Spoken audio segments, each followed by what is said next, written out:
Hello மக்களே, சிவா எலி செம இன்ட்ரெஸ்டிங்காக போயிட்டுருக்கு. மோனிகா கிட்ட தான் பென்ட்ரைவ் இருக்குது அப்படிங்கிற விஷயம் தெரிய வந்த உடனே நம்ம ஆயிலியும் செளியனை வச்சு ஒரு பிளான் பண்ணுறாங்கன்னே சொல்லலாம். அதே சமயத்தில் இன்னொரு சைடு பார்த்தீங்கன்னா, ஒரு மேரேஜ் ஃபங்க்ஷனுக்காண்டி நம்ம இசைவாணி குடும்பமும் அயலியில் உள்ள குடும்பமும் ஒன்று சேர்ந்து அங்கே நம்ம சிவாவுக்கு இசை ஹெல்ப் பண்ணுறாங்கன்னே சொல்லலாம்.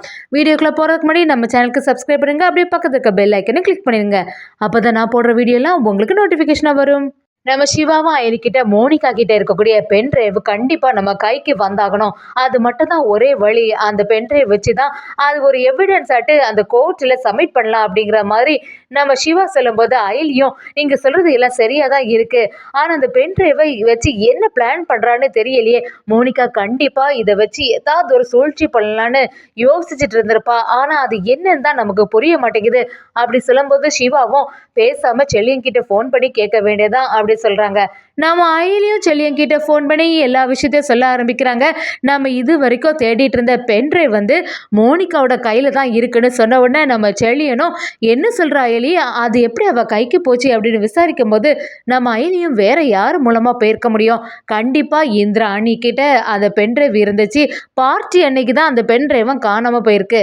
அப்ப இதுக்கு எல்லாமே சம்பந்தமா இருக்குது அந்த ரித்திகா தான் இந்த பென்ட்ரைவை எடுத்து கொடுத்துருப்பான்னு எங்களுக்கு நல்ல சந்தேகமாகவே இருக்குன்னு சொல்லிட்டு நம்ம அயலியும் சொல்லும்போது அங்கே இருக்க நம்ம செழியனும் இதுக்காகவா நான் இவ்வளோ கஷ்டப்பட்டேன், அதனால தான் இந்த பென்ட்ரைவ் வந்து மோனிகாவோட கைக்கு மட்டும் வந்து சேர்ந்துடவே கூடாது அப்படின்னு சொல்லிட்டு தான் நானே இந்திராணிட்ட கொடுத்தேன், இப்படி ஒரு சம்பவம் ஆகிட்டே அப்படின்னு சொல்லும்போது நம்ம அயலியும் கண்டிப்பாக மோனிகா அந்த பென்ட்ரைவை வச்சு ஏதோ ஒரு பிளான் பண்ண போகிறா, ஆனால் அது என்னன்னு தான் எங்களுக்கு புரிய மாட்டேங்குது அப்படி சொல்லும்போது நம்ம செழியனும் இரு அந்த மோனிகாவுக்கு நான் ஆப்பு வைக்கிறேன் பாரு அப்படிங்கிற மாதிரி சொல்லும்போது நம்ம ஆயிலையும் கொஞ்சம் பொறுமையாக இருங்க, நம்ம கொஞ்சம் பொறுத்து தான் போனோம், மோனிகா அந்த பென்ட்ரைவை வச்சு என்ன திட்ட போடுறா அப்படிங்கிறத தெரிஞ்சாகணும் அப்படி சொன்ன உடனே நம்ம செழியனும் சரி அயிலி நீ ஃபோன் வை, நான் வந்து மோனிகா கிட்ட விசாரிச்சுட்டு வரேன்னு சொல்லிட்டு நம்ம செழியனும் ரொம்பவே கோபமாக கிளம்புறாங்க. அந்த சைடு பார்த்தீங்கன்னா நம்ம அயலியும் சிவா கிட்ட நம்ம நினச்ச மாதிரியே தான் நடந்துட்டுருக்கு, கண்டிப்பாக இந்த மோனிகா ஏதோ ஒரு பிளான் பண்ணுறா, செழியனா கொஞ்ச நேரத்தில் கண்டுபிடிச்சிருவாங்கன்னு சொல்ல ஆரம்பிக்கிறாங்க. நம்ம செழியனும் மோனிகா கிட்ட போய் நின்ன உடனே மோனிகாவும் என்ன செழியா 2 நாள் நமக்கு என்கேஜ்மெண்ட் இருக்கு அப்படி சொன்ன உடனே நம்ம செழியனும் அப்படியே மோனிகாவை திட்ட ஆரம்பிக்கிறாங்க.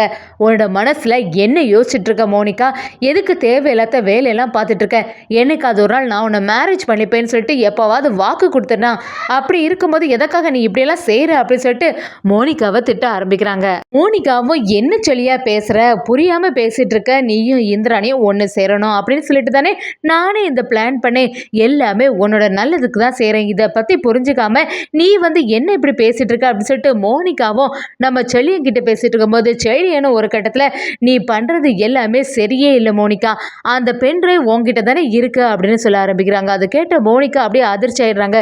இந்த விஷயம் எப்படி செழியனுக்கு தெரிஞ்சுது, கண்டிப்பாக இந்த இந்திராணியோட வீட்டில் நம்ம சொன்னோம்ல அதிலிருந்து தான் செழியனுக்கு தெரிஞ்சிருக்கோம் அப்படிங்கிற எல்லா விஷயமும் மோனிகாவுக்கு தெரிய வருது.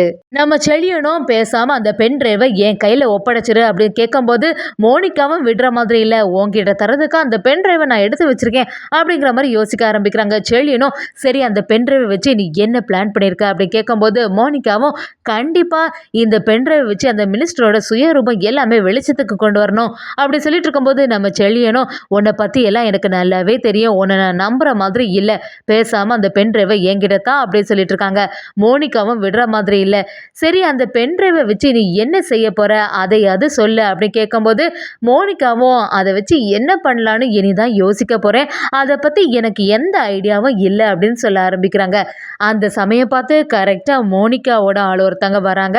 மோனிகா கிட்ட வந்து நீங்க சொன்ன மாதிரியே செய்தாச்சு, இளங்கோ அவங்க உங்கள்கிட்ட பேசினாங்கல்ல அந்த 1 கோடி ரூபாய் டீலு ஓகேன்னு சொல்லிட்டாங்க, பென் டிரைவை மட்டும் நீங்க தந்துட்டீங்கன்னா அடுத்த நிமிஷமே உங்களுக்கு அந்த பணத்தை டிரான்ஸ்ஃபர் பண்ணிடலாம் அப்படிங்கிற மாதிரி சொன்ன உடனே அதை கேட்ட செழியன் அப்படியே அதிர்ச்சி ஆயிடுறாங்க. மோனிகாவை பார்த்து மோனிகா இவ்வளோ சீப்பாக நீ நடந்துப்பேன்னு நான் கொஞ்சம் கூட எதிர்பார்க்கவே இல்லை, எவ்வளோ பெரிய பொசிஷனில் இருந்துட்டு இப்படியெல்லாம் செய்கிற, உனக்கு எப்படி இதை பண்ணுறதுக்கு மனசாட்சி வந்துச்சு, கண்டிப்பாக எல்லா உண்மைகளும் வெளிக்கொண்டு வரணும் அப்படின்னு சொல்லிட்டு தானே அந்த பென் டிரைவு முக்கியமான எவிடன்ஸாக இருக்க போகுது, அப்படி இருக்கும்போது நீ இப்படி செய்கிறது எல்லாமே தப்பு மோனிகா அப்படி சொல்லும்போது மோனிகாவும் இல்லை செழியா என்னை எல்லாம் நம்பாமல் இருக்காத, என்னை பற்றி புரிஞ்சுக்கிட்டது இவ்வளோ தானா, உனக்கு என்னை பற்றி தெரியாதா, என்னை வந்து அந்த இளங்கோ மிரட்ட ஆரம்பிச்சிட்டான். அந்த மிரட்டலுக்கு பயந்து தான் சரின்னு சொல்லிட்டு ஒத்துக்கிட்டேன் அப்படி சொன்ன உடனே செழியனும், உன்னை பற்றி எல்லாம் தெரிஞ்சனால தான் நான் இப்படி பேசிட்டு இருக்கேன். கண்டிப்பாக அந்த பென் டிரைவை இந்த மாதிரி ஒரு டீலிங்க்கெல்லாம் கொடுத்துறாத அப்படின்னு சொல்லிட்டு வெளியே சொல்லும்போது மோனிகாவும் அதெல்லாம் காது கொடுத்து கேட்குற மாதிரி இல்லை. சரி செழியா பார்த்துக்கலான்னு சொல்கிறாங்க. செழியனும் மோனிகா கிட்ட அந்த பென் டிரைவை பற்றி விசாரிக்கும் போதெல்லாம் மோனிகா நம்ம செழியனுக்கு அந்த பென் டிரைவை கொடுத்த பாடில்லை. அதே சமயத்தில் இன்னொரு சைடு செழியனும் எப்படியாவது மோனிகா கிட்ட இருக்கக்கூடிய பென் டிரைவை நம்ம எடுத்தே ஆகணும் அப்படிங்கிற ஒரு முடிவுக்கு வராங்கன்னே சொல்லலாம். சரி இந்த விஷயத்தை அயலிக்கிட்ட பேசிடலான்னு நம்ம அயலிக்கிட்ட செழியன் ஃபோன் பண்ணி எல்லா விஷயத்தையும் சொல்ல ஆரம்பிக்கிறாங்க. நீங்கள் எல்லாம் சந்தேகப்பட்டது சரியாக தான் இருக்குது. அந்த மோனிகா அந்த பென் டிரைவை வச்சு டீலிங் பேசியிருக்கா. இளங்கோவுக்கு ஏற்கனவே மோனிகா கிட்ட தான் அந்த பென் டிரைவ் இருக்கக்கூடிய விஷயம்லாம் தெரிஞ்சிருக்கு. அதனால அந்த பென் டிரைவை ஒரு நல்ல ரேட்டுக்கு இளங்கோ கிட்ட கொடுத்துடலாமா அப்படிங்கிற ஒரு யோசனையில் இருக்கா அப்படிங்கிற எல்லா விஷயத்தையும் நம்ம செழியன் அயலிக்கிட்ட சொல்லிடுறாங்க. அயலியும் செழியன் கிட்ட நாங்கள் சந்தேகப்பட்டது கரெக்டாக தான் இருக்குது. மோனிகாவோட குணம் எல்லாமே எங்களுக்கு நல்லாவே தெரியும். எப்படியாவது இந்த பென் டிரைவு அவங்க கைக்கு கிடைக்கவே கூடாது. அதுக்கு முன்னாடி நீங்கள் எங்களுக்கு ஒரு ஹெல்ப் பண்ணணும் அப்படின்னு சொல்லிட்டு நம்ம செழியன் கிட்ட எல்லா பிளானையும் சொல்லி வைக்கிறாங்க நம்ம அயலி.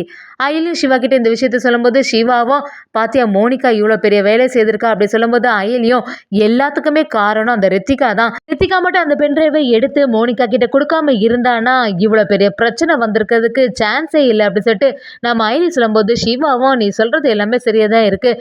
சரி இனி வரப்போக வேலையை பார்க்கலாம் அப்படின்னு சொல்லிட்டு அந்த பென் டிரைவை மோனிகா கிட்டேருந்து எப்படியாவது எடுக்கணும் அப்படிங்கிற ஒரு பிளான் பண்ணுறாங்கன்னே சொல்லலாம். அதே சமயத்தில் இன்னொரு சைடு பார்த்தீங்கன்னா அங்கே ஒரு மேரேஜ் ஃபங்க்ஷன் வருது. அங்கே நம்ம இந்திராணி குடும்பத்தில் உள்ளவங்க எல்லாரையுமே இன்வைட் பண்ணுறதுக்காண்டி வராங்க. நம்ம இந்திராணியும் சரி கண்டிப்பாக நாங்கள் வந்துடும்னு சொல்லிட்டு அந்த ஃபங்க்ஷனுக்கு அட்டென்ட் பண்ணதுக்கு கிளம்புறாங்க. அந்த சமயத்தில் நம்ம இசைவாணியோட குடும்பம் எல்லாரும் அந்த இடத்துல வராங்க. இப்படி நம்ம சுபத்ரா குடும்பம் மற்றும் இந்திராணி குடும்பம் 2 பேருமே அந்த ஃபங்க்ஷனில் ஒன்று சேராங்கன்னே சொல்லலாம்.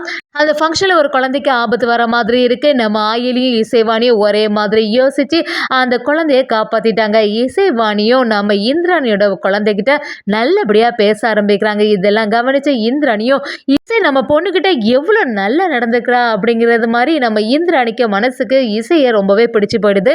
அப்படி நம்ம அயலியும் இசையும் ஒரு டைமில் இன்ட்ரோ ஆகுறாங்க. ஒரு கட்டத்தில் நம்ம இசையும் நம்ம சிவாவை பார்க்கும்போது எல்லாமே தெரிய ஆரம்பிக்குது. சிவா கிட்ட போய் நீங்கள் அயலியை மனசார லவ் பண்ணுறீங்க தானே, ஆனால் அதை வெளியில் எப்படி எக்ஸ்பிரஸ் பண்ணதுன்னு தெரியாமல் முழிச்சிட்டு இருக்க மாதிரி இருக்கே, நீங்கள் என்ன பண்ணாலுமே அவங்க கண்டுக்காமல் போயிட்டுருக்காங்க அப்படின்னு கேட்கும்போது நம்ம சிவாவும் உங்களுக்கே புரியுது சிஸ்டர், ஆனால் இன்னும் அந்த அயலிக்கு புரிஞ்சிக்கவே மாட்டேங்கிறா அப்படின்னு யோசிக்கும் போது நம்ம இசையும் சிவா கிட்ட நீங்கள் எதுக்குமே கவலைப்படாதுங்க, இந்த சிஸ்டர் இருக்க வரைக்கும் எந்த பிரச்சனையும் ஆக விட மாட்டேன், கண்டிப்பாக அயலி இதை புரிஞ்சுப்பா, இந்த மேரேஜ் ஃபங்க்ஷன் முடியறதுக்கு முன்னாடி உங்களை பற்றின எல்லாத்தையுமே அயலி புரிஞ்சுப்பான்னு சொல்லிட்டு நம்ம சிவாவுக்கு இசை ஹெல்ப் பண்ணுறாங்கன்னே சொல்லலாம்.